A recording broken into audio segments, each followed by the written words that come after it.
Are we on now? Okay. Let me turn the remote off.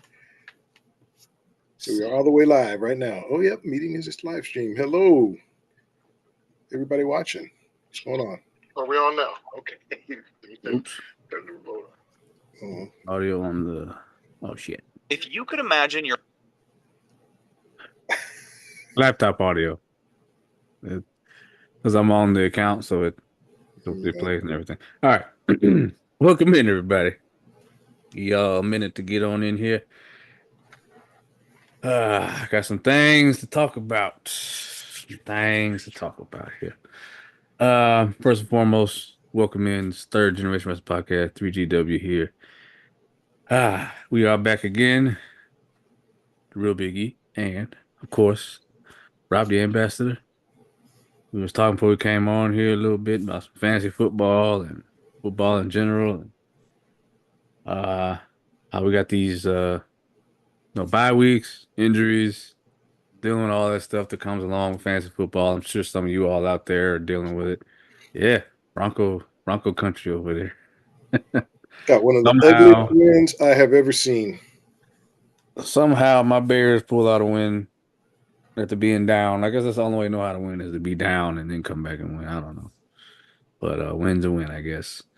Man. Yeah. It is. I'll take an ugly win over a loss any day.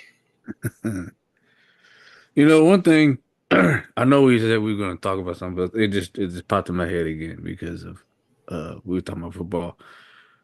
What do you think? How do you feel about Brett Favre coming out and saying he has Parkinson's? Well, it was sad. First of all, Brett Favre is, Hall of Famer, one of the greatest quarterbacks ever, well liked, like everybody else had, didn't do everything perfectly, but yeah, man, I'm always sad when I hear that. Football is a tough sport now. I don't know if there's a correlation that he made between football and the Parkinson's, but I mean, I don't think it's a big leap. Muhammad Ali, the great Muhammad Ali, who I am a huge admirer of, grew up watching. He dealt with Parkinson's after years boxing. Mm-hmm. But yeah, all I can say is just very sad to hear. So I will say I would never wish that on anybody. Obviously, the facts are the facts. That man had more concussions than he even can remember. I mean, and the way he played the game, I mean, he just risked it all every time. He would play hurt. I mean, he goes so many seasons without missing a game. So from that aspect, I don't wish sickness and death on anybody. All right, I don't want that karma on me. Number one, and number two, it's not my place to do that. That's between you and God. Sure. But can't be ignored that the situation that happened in Mississippi, him, I don't know if it's been proven just yet, but I think maybe it has, him stealing money from the poorest state in the out of the 50, from some of the poorest communities. So that part, and if you haven't read those articles, you can check them out, because yeah, he was trying to fund some type of facility, and he was taking money. He was giving money, and he did the wrong thing with it, essentially. So he essentially stole money, and from Mississippi of all places. So I guess he's from Mississippi, if I remember correctly. Yeah, I think so. Yeah. Yeah. But not to excuse it. That's not why I say that. Just as a point of reference. So I mean, like I said, I'm not wishing bad on anybody, but at the end of the day, I mean, he never has. He denied that he did it, but like, this is your organization, buddy. So he made a lot of money. That's just but look, that doesn't preclude people from trying to have more. So yeah, I have not. I'll have to look that up. I have not read that. Yeah. I don't want to get too deep in the weeds on that, but the fact that happened. Yeah. Well, just one last comment about the Parkinson's and the concussions that he has suffered. It's very concerning because a recent player, Tua Tagovailoa, uh, Hmm. recently suffered another concussion, and a lot of people are urging him to maybe retire. He's already a millionaire. He's young, still has his whole life ahead of him. So, you know, I don't know if this will help him in his decision, but yeah, just things you have to think about, man. We all love football, but it is a violent sport. And I It, don't mean violent in a negative way. What I mean is that these guys are big, strong, fast. It's a physical game. I'll use that word. I won't say violent. It's a very physical game, and there are tolls that it can take on your body. I like the way Shannon Sharp always put it. He said you essentially get in a car crash every Sunday. So I mean, eventually, yeah, it's gonna take a toll on your body. Yeah, But like you said, young millionaire, be around for your kids, man. Football ain't going nowhere. You can do other things. You can coach. yeah. You can do other things. Do You know. commentary. Yeah, if you can talk. Yeah, I think people can talk. I mean, yeah, Be a motivational speaker. You can do a million other things other than get bang your head up against somebody else's head. So, yeah. uh, now we are coming out here tonight. The whole the theme of tonight was to review Mr. McMahon, the Netflix. I don't know if the documentary or the special, whatever you want to call it. It's a documentary. Before we get there, a lot of it can't be ignored. I don't recall since COVID that we've had this many deaths going on in mainstream and people that we grew up with, grew up watching, listening to. I'll start with oh man, damn, I don't know who's older, Chris or John. I'll just go with Chris Christopherson first. Now me personally, I only know this man because of my age from Blade, because he played Whistler, and I loved Whistler, man. But if you're not familiar with Chris Christopherson, let me pull him up here real quick. All right. So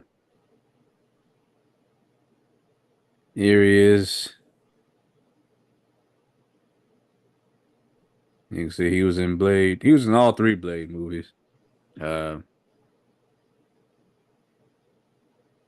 Passed away on the 28th. Country singer, songwriter, and actor.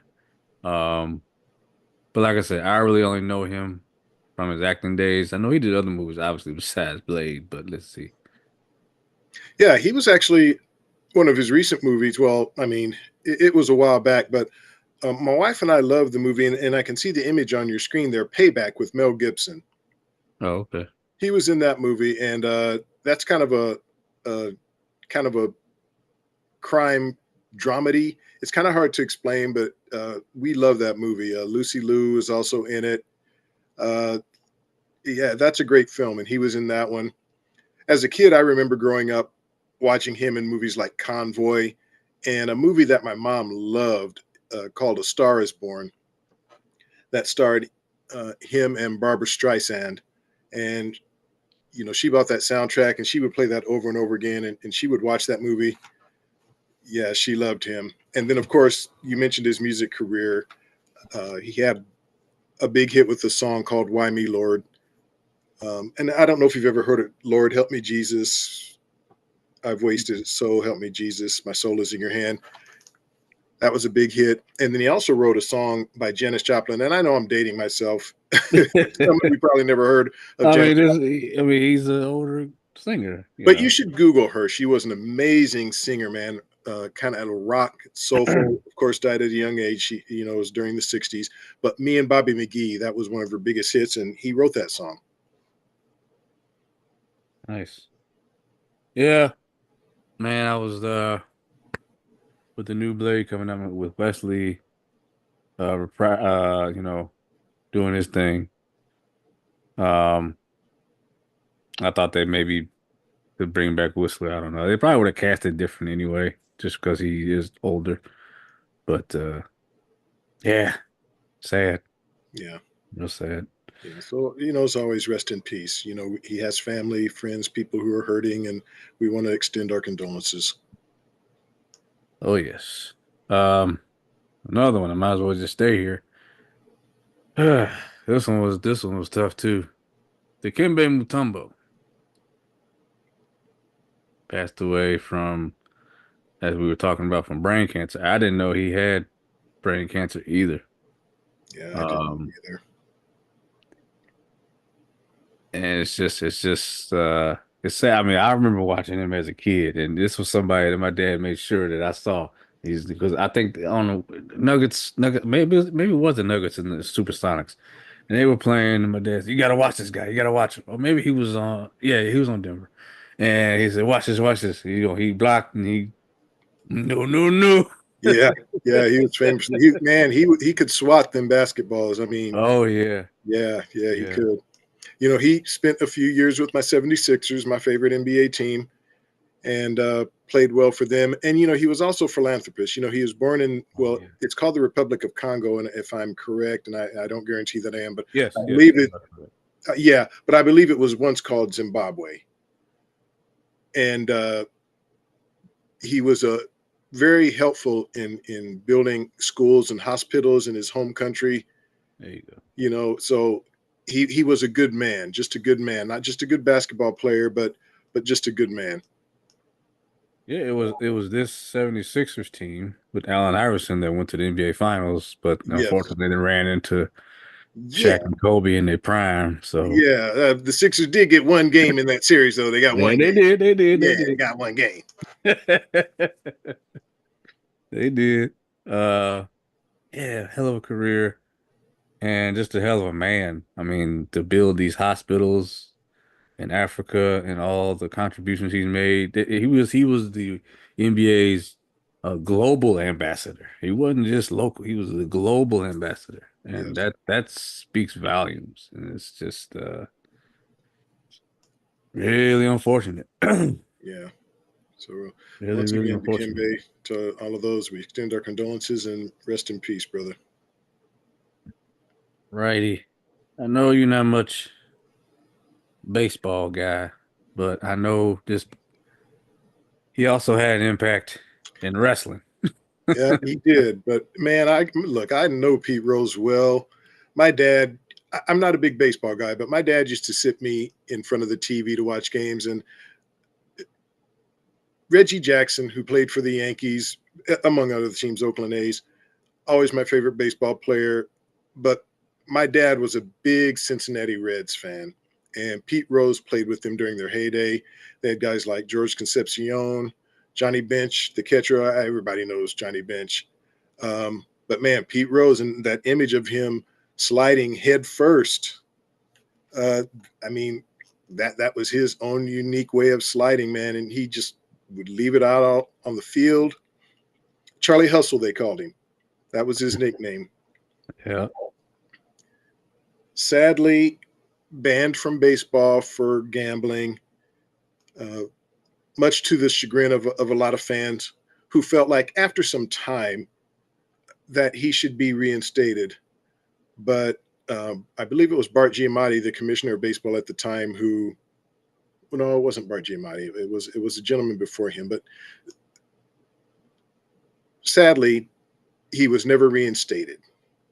I guess those who run baseball just felt the crime that he committed they thought was just Hmm. too big, and they never could bring him back. That's both sports. If you get once you start gambling, they can't trust you to play. So Yeah. Well, I mean, but they wouldn't even bring him back just to, I don't know if he's in the Hall of Fame. no, no, they Yeah. refuse to put him in the Hall of Fame. Yeah, and that's really sad because obviously, if you're just looking at what he did on the field, he's a no-brainer Hall of Famer. Oh But yeah, sadly, numbers don't lie. yeah, but never got in. And I mean, I don't know if now that he's gone, maybe somebody will have a soft heart and get him in. But yeah, sadly, not into this point. Real quick, gotta shout out Joshua Cole. What's up, man? What's up, Joshua? Yeah. Appreciate you And watching. Marlon Moore. Hey, what's up, Eminem? Biggie, I can't stand you. Make me laugh at work, crying my eyes out. Can't wait for the next trying to laugh. Love y'all. We love you back.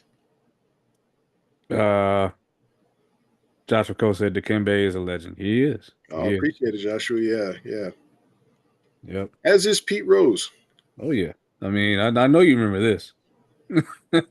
Man, yes, I remember Since he that. got his thing with Kane, that actually went a couple times. There's another one. Yeah, man. And Pete Rose actually took a stink face from Rikishi also. Ugh. Yeah, man. I mean, he just would constantly get embarrassed in these appearances.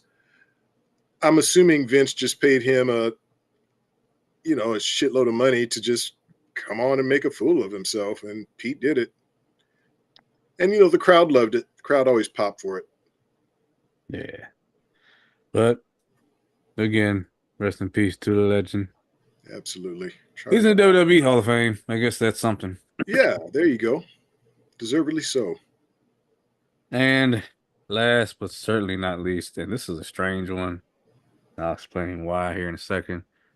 Uh, John Amos. Hmm. Um, News broke today of his passing, but the date that he passed was in August, and I'm just confused how over a month has gone by. How'd they keep this under the radar that nobody knew that he passed? I don't know the full story here, but when I was reading the headlines about his passing, I also read something about uh, allegations of abuse, and I don't. Abuse is a very serious subject, so I don't want to speculate on whether the abuse was inflicted by John Amos or on him because he was older. But yeah, there's some extenuating circumstances. I'll just leave it there. Mm. I mean, he was old. So, I mean, I don't think I mean, I don't know, but I haven't read anything. It's I mean, 84 years old. Former NFL football player, Yep.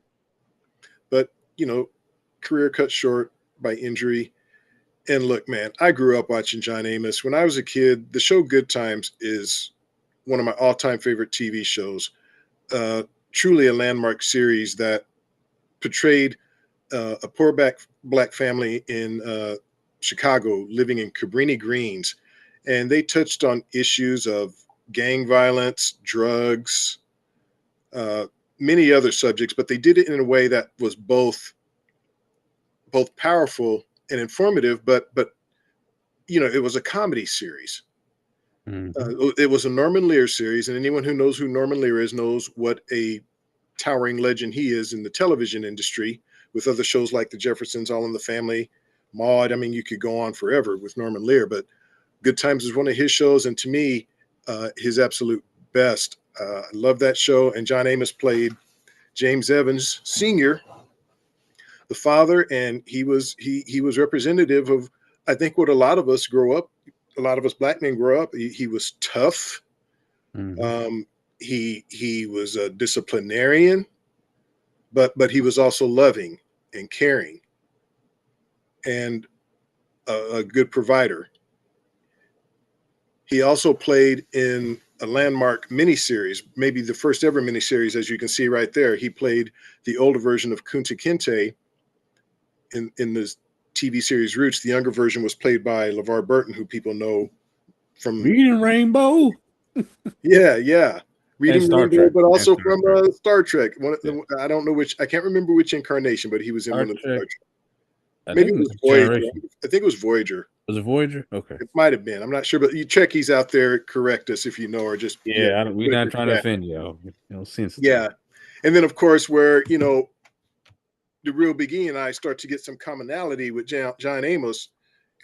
He played Cleo McDowell Oh in the yeah. '80s classic Coming to America. Oh yeah. Yeah, and he played in the sequel Coming He to did. #2 America. That might have been his last movie role. I'm not 100% sure on that, But yeah, so he had a long career. I've been watching him since I was a kid, and I was very, very sad when I found out about this. Yeah, it's funny. It's ironic that we were watching that movie. I think it was that was this day before he died when I was there visiting my mother's birthday. And was it Let's Do It Again? That name of the movie? Yeah, he played Yeah. Kansas City Mac in Let's Do It Again. Yeah. Man, love that film. Love that film. Yeah, so it was kind of different seeing him play a different. It was weird seeing him play a different role because I only knew him as being, stern dad, and then he some other roles he did, like I said, Roots, and then he made a. I don't know if you ever saw Players Club, but he was one of the cops in Players Oh, Club. come on. Yeah. Yeah, Lisa Ray. Hmm. Yep. We be clubbing. Yes, sir. All right. Well, hopefully that's enough death for a little while. Uh, Josh said he loves Come to America. Who doesn't? Oh yeah. Good for you, Josh. Who doesn't? Josh Well, is cool. oh yeah. You know Yeah, what? The man. best part about that, Anna Dikembe coming to uh, America. one of the best parts about Come to America is that was like the first movie that Eddie did. Like he played multiple roles, but you really couldn't tell. Like the Jewish guy in the barbershop, that was Eddie, and nobody knew until the credits rolled. Like everybody thought that was some actor, and it was Eddie. It's like holy shit. I was shocked when I found that out. I could not believe that. That makeup was incredible. And as we all know, Eddie is a comic genius. Yeah. Oh yeah. I mean the makeup over the years got worse and worse. Well, yeah, yeah, I yeah. mean, you go from that to Norbit, you go, holy shit, man. All right. Now get into the meat and potatoes, what we came here for, because this is a wrestling show.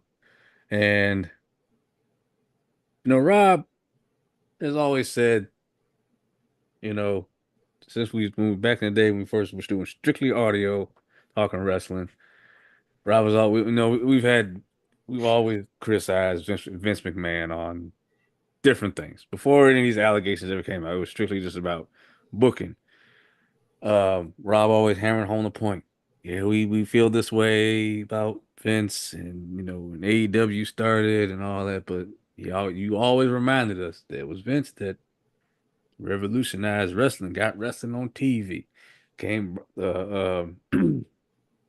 created WrestleMania, and pretty much eliminated the whole territory thing, as we found out in this documentary. I was very curious to see what they would cover, how deep they would go, especially after that tweet he put out before it aired. It was like, well, what did they tell? What did they say? Um, I for one don't feel like they talked too bad about him. Um, because what I have here in my notes is stuff, just going over stuff that they talked about, and then uh, I have a few things that I really wish that they would have touched on because I thought this was gonna be. It's the same people that did the Tiger King documentary, so I thought they were just gonna go just a little bit deeper. And so I have a few things I wish they would have touched on, especially being black. So, uh, it's a six episode series on Netflix, and I think each episode is about an hour, close to an hour. Um, but they fly by because I mean, for me, they flew by 'cause I was just hooked. I know you mentioned you were too. I was. Um, I mean, yeah, we would text each other the first night we both started watching. It was like I can't stop. I can't turn it off. Yeah, I thought I might get one episode in, but I ended up watching three. And I really wanted to keep going, but I had to get to bed, get to work the next day. But Right. I finished it the next day, though. Yeah, yeah. It was just like, wow, this is so good. I thought it was 8 episodes before I started, and I saw it was only six. I was like, I wanted more. But I mean, you got people being interviewed from we're gonna have to talk about him. He's all over this show. Hulk Hogan, The Rock, John Cena, Stephanie, Linda, Shane, Undertaker, Bret Hart. Bret Hart, Shawn Michaels, Did you mention Stone Cold? Stone Cold. John Cena, The Rock. I mean, pretty Yeah, much yeah. all of the big hitters. Yeah. Eric Bischoff, Yeah, definitely. Tom Pritchard. Booker T. Yeah. Booker T. Yeah. Oh, and your boy, Dave Meltzer. Hey, that ain't my boy. I tell you Yeah. what. Nah, not a Yeah, big yeah. Meltzer guy. Nah, me Don't neither. dislike him, just not a big Meltzer guy. Nah. So I thought it was interesting. They started obviously they're gonna give a little bio on Vince. I never knew that he wasn't always raised by his father. I didn't know he was raised his mother and stepfather, abusive stepfather, and he had abusive upbringing. Um, so that was interesting to hear about and how he sort of dealt with that. At least he thinks he dealt with it. Um, and then when he finally met his father or was beginning to have a relationship with his father, he expected all this love and affection. He didn't get it. And, maybe that, I mean, no, maybe it impacted him clearly. Um, I thought the dynamic of how he got a job in wrestling working for his dad and then how he is just ironic to me that his father didn't want to change and wanted to be stuck in his ways. And here's Vince trying to tell him we need to do this, this, and this. We have to get on TV. We gotta go get people from other territories. And his dad's like, no, no, no. You have to buy me out, all this stuff. And he did. And then fast forward, even within the last 4 years, I thought Vince got a little better, but he was still, everybody would say, stuck in his ways. And you would get I mean, that's how Cena was supposed to go heel at one point. He never did. He stuck to his gun. He he stuck to his guns with Hulk Hogan. Would never turn him heel. He would never turn Cena heel. He almost missed dropped the ball with Roman Reigns. But I'm pretty sure Joe probably got enough Vince. I'm not this babyface shit ain't working. I got to go heel. And that was the biggest I would say in the last 10 years, that was the smartest decision he's ever made was to turn Roman Reigns heel. It had to happen, and it couldn't just be like a soft heel turn. That it was a hard ass turn. Yes, I'm heel. yes, Um, what else here? They did make sure to preface when it started that these interviews were conducted before the allegations came out.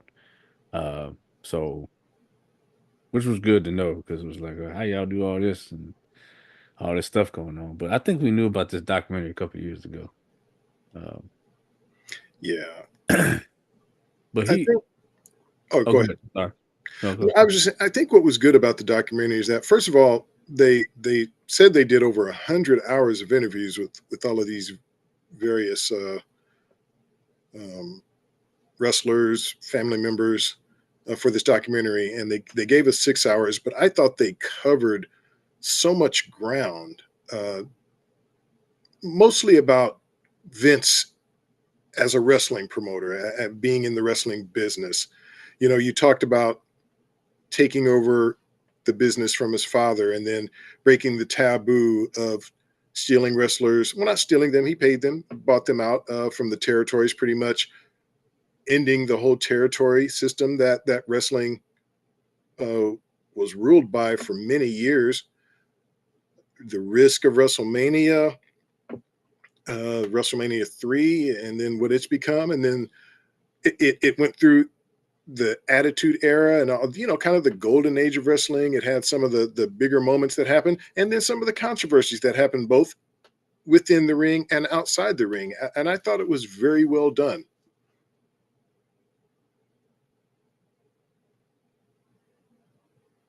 Okay, I don't know if it's on your end or my end, but you're frozen. All right, folks, we're live, so I'm not sure what's going on. So I'll just keep talking more about what I enjoyed about the documentary. Okay, and I guess it's funny you all watching when Big E's connection went off. It said you are the host now, so I guess I'm the host now.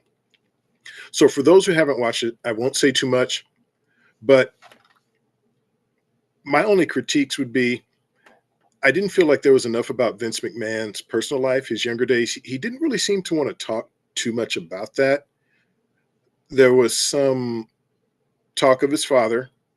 There was some talk of his mother, and the real Biggie is trying to hit me up. Okay, he's coming back in. Just some issues on his side. There was some, and I have to think of how to phrase this. He talked about his father, but we didn't hear a lot about his mother. But there was some allusions to some inappropriate abuse that took place. They didn't go into detail, but there was some mentions of it. Those of you who have seen it know what I'm talking about. If you have not seen it, you will once you watch it, and I do encourage you to watch it. But for me, some of the more revealing parts or some of the more interesting parts were Shane and gosh, why is her name Stephanie? You know, Vince's kids, because they have the benefit of being raised by Vince and then also working for Vince. So they would talk about Vince as a father, but then also Vince as a businessman. And once again, without saying too much, they had to earn their stripes in the wrestling business. Nothing was given, everything was earned. In the case of Shane and Vince, as with a lot of father son dynamics, including my own, not to make the show about me, uh, it wasn't always good. They talked about the Monday Night Wars. Eric Bischoff was interviewed, and I think the real Biggie is trying to come back in. But I felt that they covered all of the necessary bases with what, as wrestling fans, we would all expect from Vince McMahon. As I said, my only critique is I just would have liked to have known more about Vince the man, not so much the wrestling promoter, but Vince McMahon. What is he like at home? What is he like when he's just at home in his man cave watching TV? But I don't think he really wanted us to know that much. So we got what he gave us. They go over the Montreal screw job. They talk about that. They interview Bret Hart. They talk to Shawn Michaels. They talk to Undertaker. Hunter chimes in about it. The whole documentary was just extremely, extremely well done. And the real Biggie is back. I am no longer the host. I don't know if you know that. When you cut off and it was just my picture on the screen, they said, you are the host now. Ugh. So I basically what I did is just talked No, about. I was listening the whole time. You know, Oh, okay. So then good. I don't have to go over it. Yeah, you can just pick up. oh man, I set my phone down in the corner of my laptop and it hit the power button. I was, oh shit. Oh, okay, We'll man. shut everything down. Okay. Well, hey, Yeah, man. At least it wasn't, mechanical issues. It was just, yeah, it was my error, my own yeah. error. But Got I you. do like the where you went, um, because that was a thing. They didn't talk about his mother a lot, and then when they did, um, it was some abuse on her part to him, Mhm. and I was like, oh, well, that's kind of maybe because I've never heard a thing about his mother actually. No, I never had either. And she appeared in the video very briefly. Um, yeah, but she didn't speak or anything. Just her image was there with Vince in a very quick shot. But yeah, he didn't really have a lot to say about his mother. He was fine talking about his father. But like I said, we didn't get a lot of insight into just Vince the man outside of the wrestling ring or outside The of the security wrestling guard business. of the concert Yep. tried to stop this man Right. All right. So yeah, no, we didn't. And he talks about that too. He says, things happen in life. You can either dwell on it, but you just gotta say, okay, that happened, move on. And he talked about that with a lot of his failures, and not even just personal failures. I mean, business failures. I mean, that dude, I didn't even know. All right, I gotta touch on this. I did not know about the damn uh that dance show that they'd had, like that he wanted to do his own bodybuilding show. Oh, I knew about the WBF. Now the dancing show. Are you talking about where Vince came out singing? Yeah, singing, dancing, and shit. Oh, I can tell you that was. I believe that was the first Slammy show. Oh, okay. Yeah. Just for those who don't know who aren't as old as I am, uh, WWE when they back in the 80s when they were big and everybody knew who Hulk Hogan was and some of these other wrestlers, they came out with something called the wrestling album. And some of the wrestlers, they had songs that they recorded, put them on this album, and Vince had a song on that first one called Stand Back. And that is what you saw him singing. The song Stand Back. That was from the very first WWE wrestling album.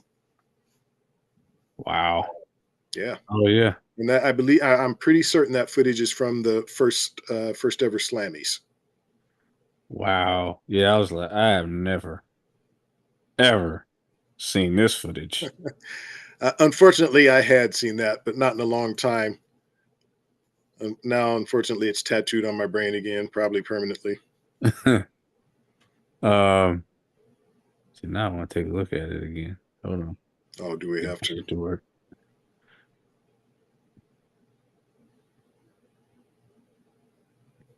I can get it to work. Come on. There we go. Of course, Well, folks, here is your try not to laugh. hey, this is some bullshit here. I'm not gonna play much of it, but I just wanted to have a reference here. It was just weird seeing all and it wasn't just seeing Vince dancing, it was just seeing all of this. That okay? There it is. There, that's Jesse introducing him. Yeah.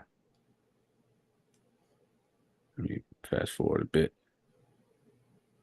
Yeah, and I think you have the mute on. Yeah, because I don't, WWE covers every damn thing. Oh, So do they? Okay. I'm Well, not gonna yeah. play it. Basically, To they see yeah. to see Look, Macho Man and shit. folks, you're not missing anything with the music. I promise you. Look at this. Is that Jake?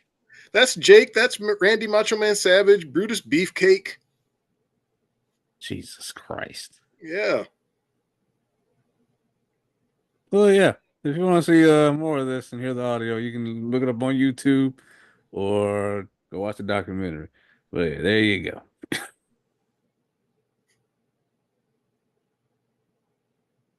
Oh. Okay. It hasn't told me that I am the host again. But okay, there you go. Thought we'd lost you again. All right, let me not fool around with that stuff. My connection is seems to be a little shaky here. All right. Let's get to the probably the biggest for the first big scandal here, and that's obvious one, the steroids. They actually had I didn't know this. They had a WWE doctor that would administer the steroids to the guys, and Vince was even admittedly took him too. And then they became illegal. I was going to say, yeah, for context, steroids weren't illegal No, at that time. no, I think it only became illegal because of what happened in the Olympics. I know from doing a study that Russians were using steroids, and that's how they were kind of start winning gold medals. And then the Americans got caught wind of it, so they started doing it, and then it just became this performance enhancing thing where, and they touched on it. Like you look at, well, I'm say the 50s and 60s, how the wrestlers looked, and they just looked like regular average Joes, and then you go to the 70s and 80s, and then these guys are all bodybuilders all of a sudden, and then jacked and ripped to the bone.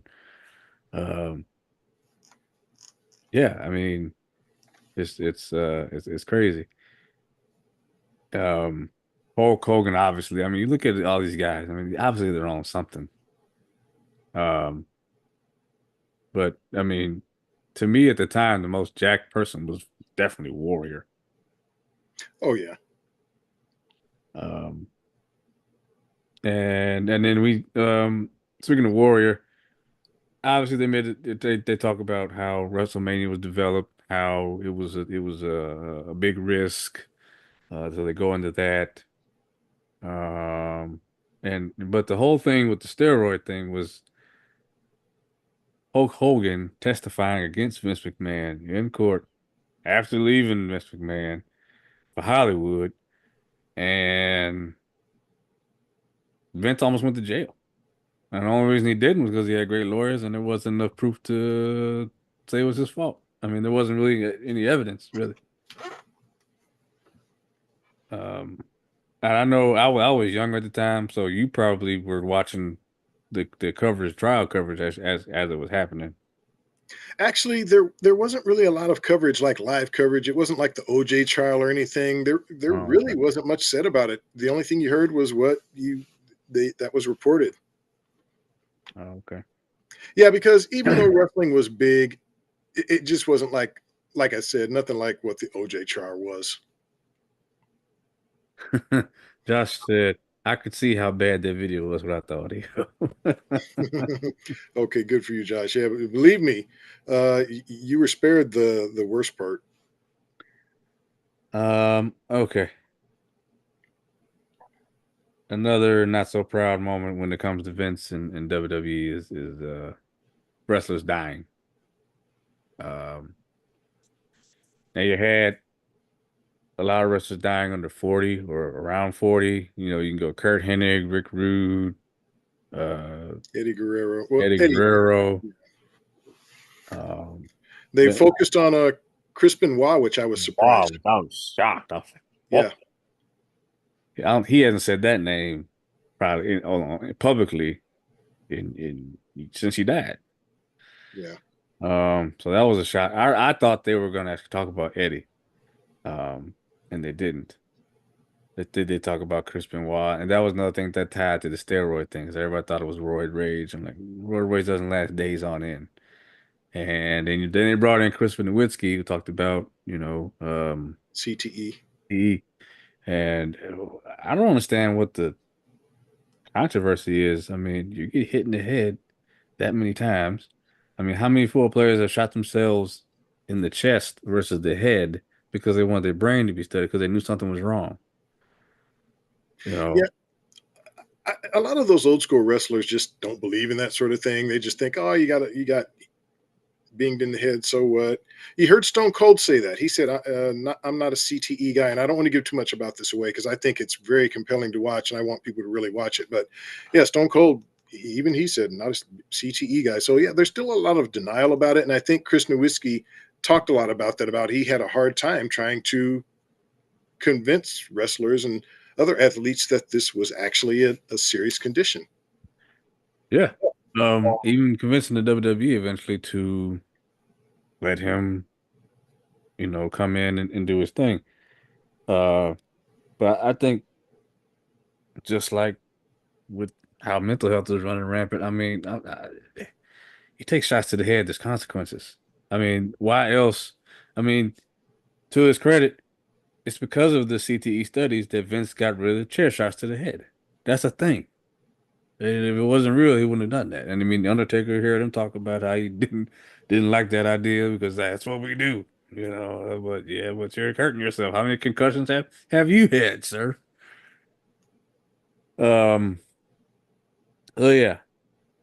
I did also enjoy the Monday Night War discussion. I think anytime that comes up, I'm all ears because I got to grow up in that time where people were flipping back and forth, seeing what was going on, and you got NWO and Goldberg over here, and you got the Rock and Stone Cold over here doing their thing, and it's just and DX, and it was just a great time to be alive. And when DX invaded WCW, uh, Goldberg and the Streak, and then you got the ascension of the Rock playing the SmackDown. SmackDown becomes a show. It was just being there for that history was awesome.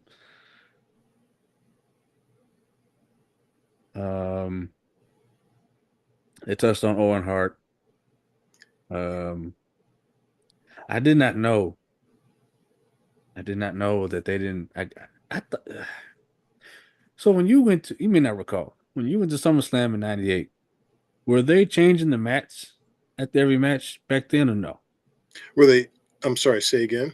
You know how now you go to the WWE show after every match they rip off that previous cover, and the Oh, new wrestlers get a fresh layer on the mat. Were they doing that back in '98? Because if they were, I don't recall. That would be, yeah, that would be. 20, 26 years ago. Yeah, I don't recall, to be honest. Because I just thought it was interesting that that happens and they don't change, they don't even cover it up or change the mat. His blood is laying in the corner for the rest of the night.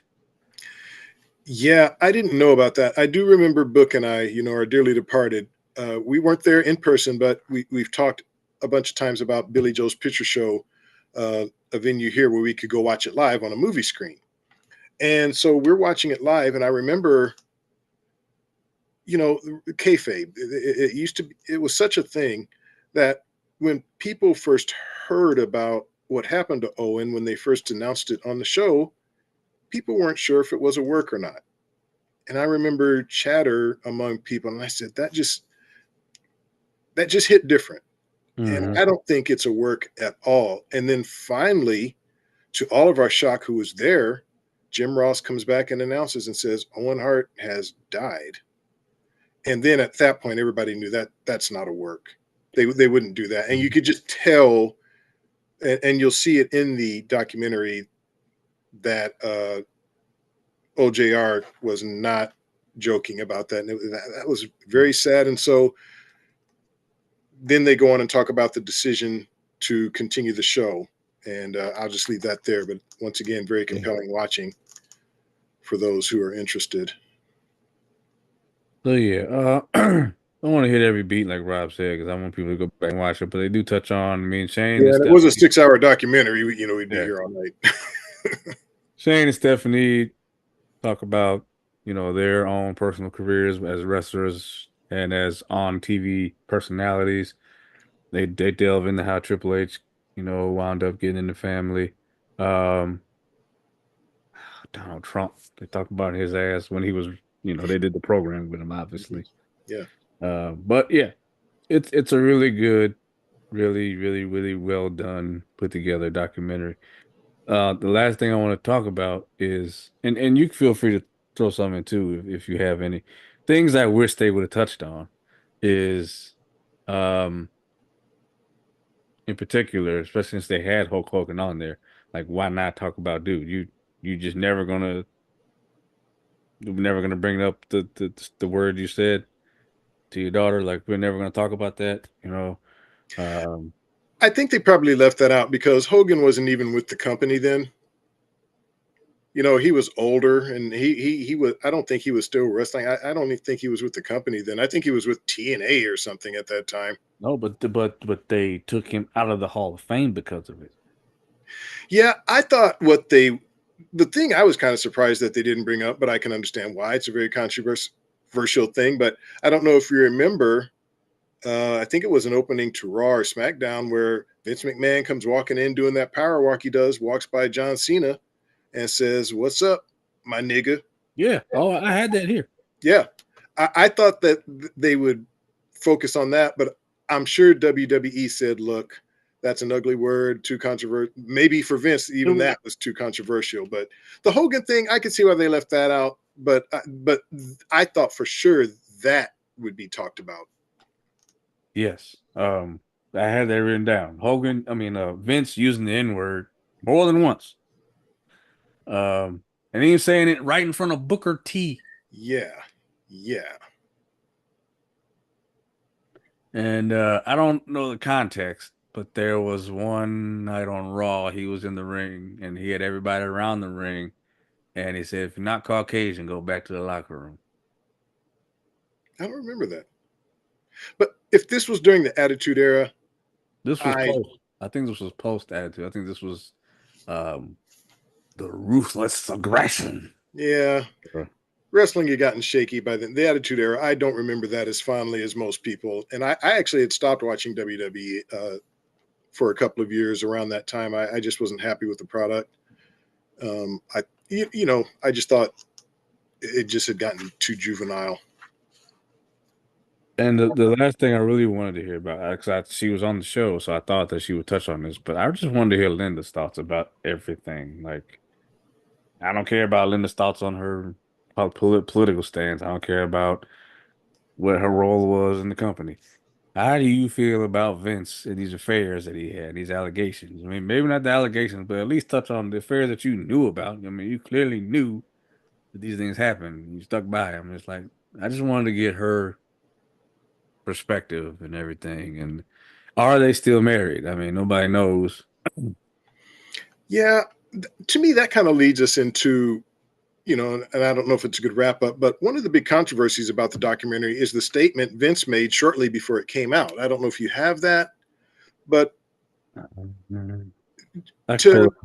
what I remember from it, and I'm paraphrasing folks, is that he said he doesn't regret doing the documentary, but he did say he felt Netflix tried to sensationalize certain aspects of it and make it more about the Mr. McMahon character as opposed to telling a balanced story about Vince McMahon. Yeah, I got it here. I don't regret participating in this Netflix documentary. The producers had an opportunity to tell an objective story about my life and an incredible business I built, which were equally filled with excitement, drama, fun, and fair amount of controversy and life lessons. Unfortunately, based on an early partial cut I've seen, this doc falls short and takes the predictable path of uh, conflating the Mr. McMahon character with my true self, Vince. The title and promos alone make that evident. A lot has been misrepresented or left out entirely in an effort to leave viewers intentionally confused. Producers are use typical editing tricks with out of context footage and dated sound bites, etc., to distort the viewer's perception and support deceptive narrative. In an attempt to further their misleading account, producers use a lawsuit based on an affair I ended as evidence that I am in fact Mr. McMahon. I hope the viewer will keep an open mind and remember that there are two sides to every story.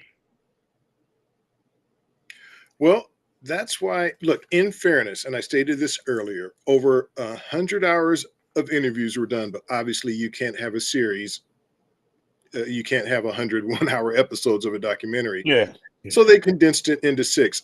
I thought it was well done. I actually thought it was very balanced because, like I said, you mentioned Linda McMahon. She didn't seem to want to say too much. Vince didn't want to seem to say too much about his personal life, but then everything about the wrestling business is out there. And I just want to read. This is this, and I tried to record it and get it as close to verbatim as I could. But these are some of the very last remarks that Vince McMahon says in the documentary, and I'm going to read from my phone. I'm wondering myself now, which is character and which is me. I guess maybe it's a blend, and I would suggest that one is exaggerated a little bit, but I'm not sure which one. So he's talking about Vince McMahon, the man, and the character Vince McMahon. They ask him, which one are you? So those are his very words. What I would advise, not only because it's entertaining, but then you also can draw your own conclusions. Watch it for yourself, make your own decision. Yeah. But I thought it was very well done, and I thought it was fair. Yeah, I mean, I will give Vince McMahon kudos on and respect that he admitted to everything that he did wrong that at least that was in the documentary. Wasn't like he said, yeah, I did it, and everything's gonna work. You know, there's a lot of risks he took. He did his best to expand on the business in his way. Um, but nobody's perfect. I'm sure that if certain wrestlers out there could speak on him, they probably would have a lot less nice things to say. I mean, he was their boss, so I mean, we don't know. Uh, but go check out the documentary. Highly, highly recommend it. I know this is the movie, but as far as documentaries goes, it's the A+ documentary for sure. Oh, definitely. Definitely check it out. I mean, if you're a wrestling fan, you will be hooked from Jump Street, and it'll be hard to turn off. It'll be Yeah, real hard wrestling to turn off. fans will absolutely love it. Non-wrestling fans, I still think will be very interested and entertained. Oh yeah, oh yeah, for sure. All right, y'all. Let's see. Joshua Coe. This is why he's my guy. My Goldberg is my favorite of all time. You hear that book?